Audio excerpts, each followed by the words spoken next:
Hi, everybody. I'm Bill Sanders, and this is Watch Art Sci, the art and science of watch collection.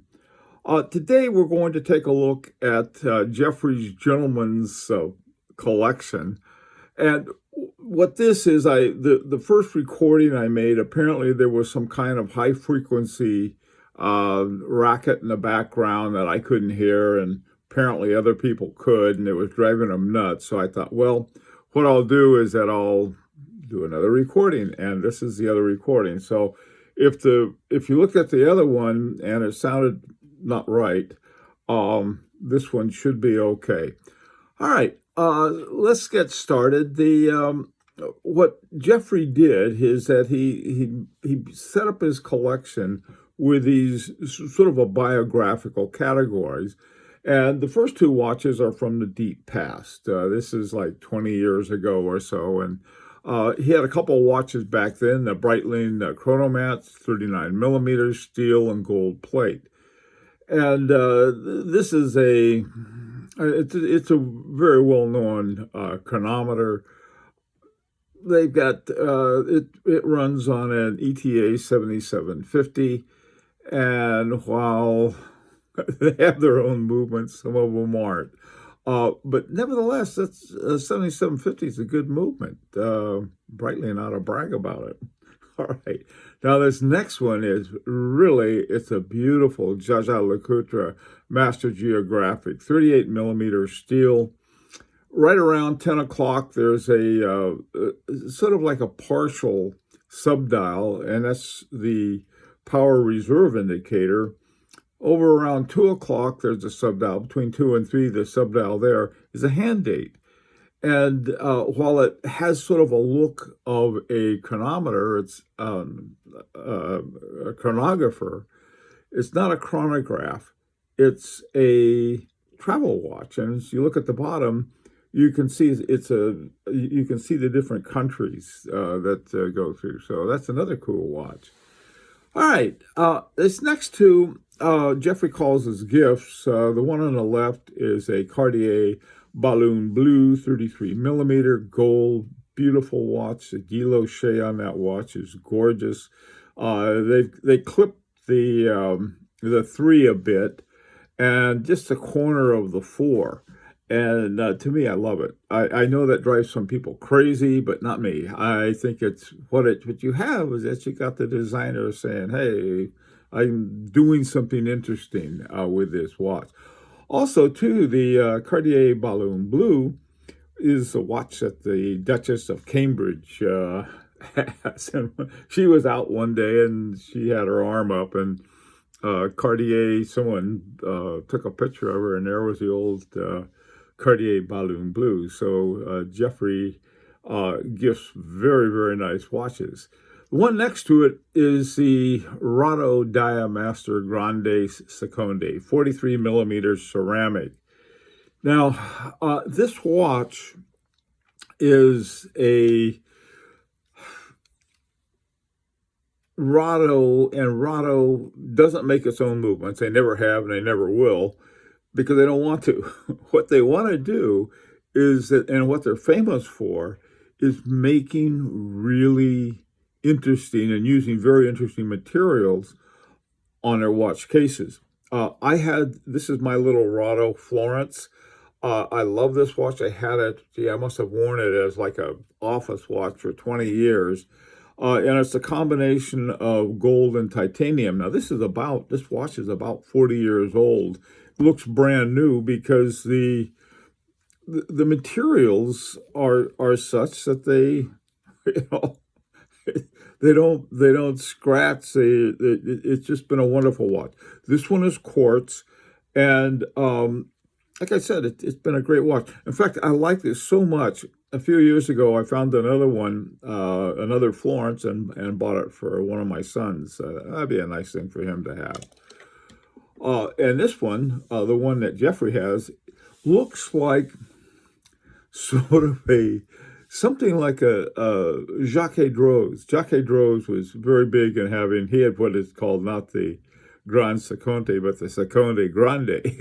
And it had a great big, the larger dial was the second hand. But this one is very cool. Now, this next one is office watch. Jeffrey calls this his office watch. Beautiful example, almost a perfect office watch. You've got a classy looking watch without being too much, okay? It's got a coaxial escapement in it. You're gonna have a watch like this. This is a perfect office watch. Keeps good time. It's clean as a whistle. It's not flamboyant in any way whatsoever. And to me, that's what makes a really good office watch. This one is the Omega DeVille Prestige chronometer and coaxial. The chronometer and the coaxial are important because that indicates good timekeeping, and this beauty is something you can wear. It's one of those watches that makes a statement without making a statement, if you know what I mean. Okay, moving right along here. Now we come to the sports watches. And the sports watches, you have a Tudor North flag. And the Tudor North flag is very cool. I really like it. It's got a power reserve indicator over there at 9 o'clock. And so it just, to me, that makes it wonderful. It's kind of watch you can pop on and out the door, and you can see the time, and you don't have to worry about getting banged up because it's a pretty tough little watch. I mean, a good sports watch. The Seamaster, the Omega Seamaster Diver, 300 meters, 42 millimeters, steel and ceramic. Beautiful watch. The Seamaster, I always like this particular Seamaster with little waves as part of the dial, and it's just, I don't know. I always like the Seamaster. It's one of those things, you see something you like. It's a coaxial, so you're gonna have real good time on it. And it's got a little date window. It's pretty small down at 6 o'clock, but usually I don't pay much attention to the dates anyway. I guess if you're diving with something like this, you wouldn't at all. Okay. All right. Moving right along. Now we're going to go into some beautiful watches. Jeffrey these next several watches are dress watches that Jeffrey owns. And the first one is the Breguet Classique. The Breguet Classique is almost defines what a dress watch is. You have a lot of elegance without being pushy about it. And by that I mean you're not trying to say, oh, look at me. You're not putting all kinds of diamonds and, it's just sort of a nice, really clean watch for a guy's watch. Now, it's got a big second subdial down at 6 o'clock, and it clips the V1. Like I said, some people it drives crazy. To me, I think it's cool. It's rose gold, 38 millimeter hand wound. Hand wound, to me, that's the only way to go. Get a hand wound watch. And this one is a real beauty. You go out to the, sort of a fancy dress kind of thing, and you have a watch that goes there with you and looks like it just sort of feels comfortable at those kinds of things. Going to the theater, going out to some special event. Nice watch to have. Now, this next watch is another favorite of mine. This is the Vacheron Constantin Historique Triple Calendar 1942. Steel, 40 millimeters, caliber 4400. Now, this watch is part of a line of Vacheron Constantin Historique. This is my Historique, but this is the thing they call it the American 1921. This is just a three-hand watch, but it has the same movement. And the movement is 4400. Now, this was developed, I think, in 2013. I could be wrong about that date, but it's relatively new, and it was developed from the ground up by Vacheron Constantin. One of the interesting things, when it first came out, Kerry Voutilanen did a review of it, which I thought was really interesting. I mean, of all people to review, he reviewed this one, but it has exactly the same movement as Historique Triple Calendar. Love that watch. It's got a hand date. And then just right below the 12 o'clock, it has the day of the week, and then it has the month. Um, the day of the week and the month are uh, abbreviated, of course. Now, the hand date is just a beautiful design. It's you've got the little white track with the numbers, and they're next to the cream colored dial with the blued hands. Man, I tell you, you could just look at that watch all day long. The other thing is another one that'll drive certain people crazy. You got a clip 5 and a clip 7 and no 6. And, to me, it's a, what is that after the 4? What could come after 4? What's that clip number before the 8? Is that a 1? Where's the 6? It's design. Enjoy the design. Love this watch. This is one that's on my list. I don't have a full calendar watch. Uh, I don't know what I'd do with one, but it'd be nice to have, and this would be the one to have, I think. Okay, now this last one is the last of the dress watches. What a cool watch! This is an FP Journe chronometre Vacheron in platinum, 40 millimeters. This is the same one I have, and one of the things that Jeffrey said that it's like totally true. This is like you wear this anywhere or anytime. And I thought, yeah, you can. I've always felt the same way about this. You just pop this thing on, check the power reserve indicator, see if it's got enough charge, and out the door you go, and you got a good looking watch. And it feels good too. There's something about this watch that I just really, really like. Now, again, for driving people crazy, it got two things on there for you. There's no 3. What goes between the 2 and the 4? There's nothing there. So that's something that some people may worry about. The other is this will drive. I know it. And people have told me this. How come it has a little 7 and a little 8? Well, that's because it can fit in where the second subdial is, the small seconds. And it's like, oh, what do they do that for? It's another way of designing it. You didn't like them to clip it, so they made it small. Anyway, love this watch. It's fun to look at. And another aspect of it is the back. I mean, the back of this watch is, first of all, FP Journe did it in solid gold. I mean, he's got a solid gold back. And somebody asked him, how come you put the bridges and the plates all in solid gold? And he said, people pay a lot for this watch and all of his watches. And so I thought I'd give them all made in gold. And I think that's a perfectly good reason. And it's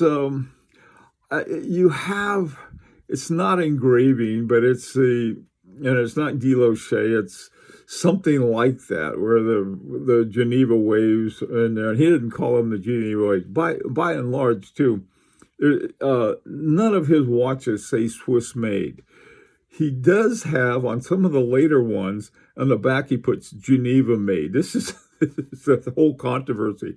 All his entire watch and the movements and the cases, everything is made in Geneva. And so that's why he put Geneva made. And it's sort of, thumbing his nose at the establishment. And if someone says, well, are they COSC? He wouldn't deign to have COSC touch his watches, which I think is just, I don't know. It's just so FP Journe, and runs at 3 hertz.